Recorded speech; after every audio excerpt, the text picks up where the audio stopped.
Okay, Nick and Andy, we're still talking about Marcus Rashford. It's still January in the transfer window. Hasn't left Manchester United yet, but there's been a lot of interest, Nick Mandela. We're talking Barcelona, Dortmund, Juventus, all linked talks, trying to figure out a move. But do you think anyone can actually strike a deal with United before the end of the month? Because it's clear Rashford isn't in Ruben Amorim's plans at United. So where do you see this actually heading? Because we've been talking about him for a very long time now, but nothing's really changed. I mean, I think for any team that believes in him at all, you take a 6-month flyer and you sign him and you pay him what he makes now and you deal with it, because either he, what I think is going to happen, is going to show up as motivated as you've ever seen him, and we know he has it in him. The knock on him seems to be that maybe he doesn't work as hard or isn't as dedicated. Well, this is his career. This is the chance. So I actually think there are more options than people think. It's what is Marcus Rashford thinking about? And there is a sort of status to him. And that's why, I mean, honestly, the Dortmund move has made a lot of sense to me. They are down. They just fired their coach. They need a little bit of a kick in the pants. They've had a lot of luck with English players, developing them. So, and I don't know if I'm answering your question at all, but I think a lot of teams are interested. I just think Marcus Rashford is thinking, I'm going to go somewhere big and I'm going to show you. Yeah, it's true, right, Andy? I mean, he's obviously United haven't done great when he hasn't been in the team. So it's almost his stock hasn't really fallen that far, because it's a weird situation, right? They clearly need to get him out to free up wages, to maybe make some moves of their own. And he's kind of been the guy that they sacrificed in this situation where they're trying to freshen up their squad. Still a really good player. I wonder if he does something like Jadon Sancho did, to stay in the Premier League, stay in the spotlight, if you will, and just go somewhere where he's needed and appreciated. And I don't know if there is a spot in the Premier League for him that he could go to right now. I mean, I think probably like a Newcastle would have been the perfect situation for him, but I don't think they have the money right now. They probably don't have the need for a wide player or a forward. But I don't know. I'm looking at Tottenham or Arsenal, both teams who need a bit of help in the final third.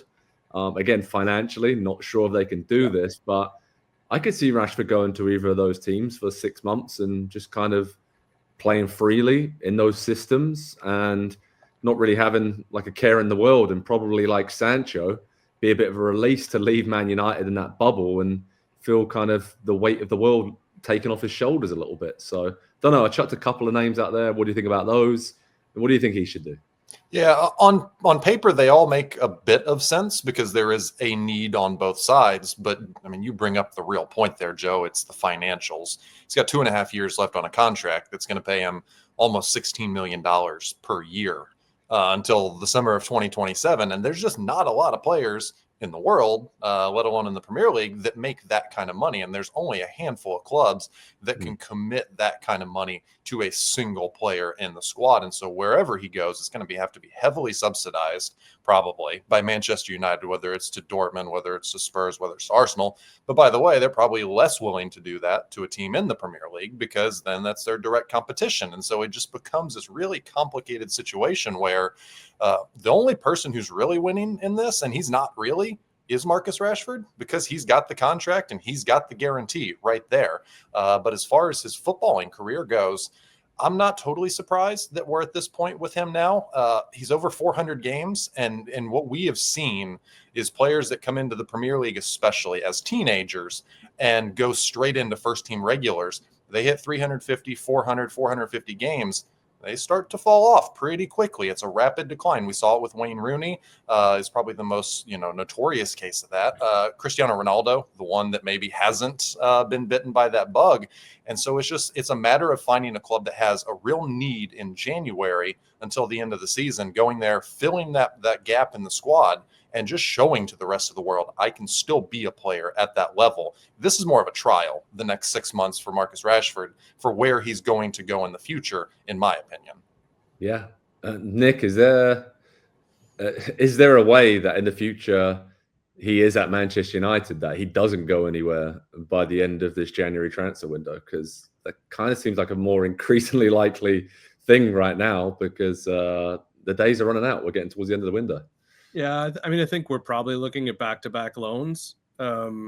I just can't see them moving on from Amorim unless like his next press conference is not, we're the worst team and we're probably the worst club in the world, and I don't know what I'm doing. Unless he totally goes off the rails, he's going to have some time to do this. And you don't come back from this unless the manager's fired. Like I kind of would have looked forward to seeing Sancho in the system, right?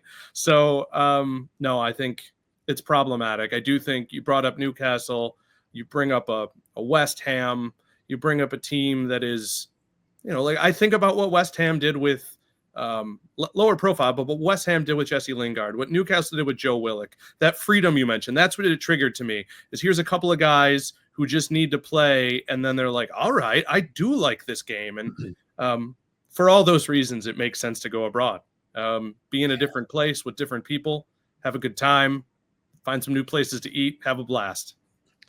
That would be great. But also, I'm just going to chuck out one other club that if they stay up this season, Everton seems to be the lone spot for a lot of Man United players who, don't fit in for whatever reason. It's nearby enough where they can probably still live in the same house and go to training every day. They hate Liverpool. Yeah. 30-minute drive. Yeah, it's already built in. And then Everton's got a new stadium. They got a new superstar on loan for a season, David Moyes. That style of football might suit. Anyway, just chucking that out there. But we'll wait and see what happens in the short and long term for Marcus Rashford. So head over to Pro Soccer Talk on NBCSports.com for all the latest on his future. It's got a lot of suitors, a lot to figure out. Let's see if he goes anywhere between now and the end of the January transfer window. Hi there, I'm Rebecca Lowe, studio host of NBC's coverage of the Premier League. Don't forget to hit subscribe to watch more videos all season long. And if you want even more Premier League content, from original series to live matches, head over to Peacock.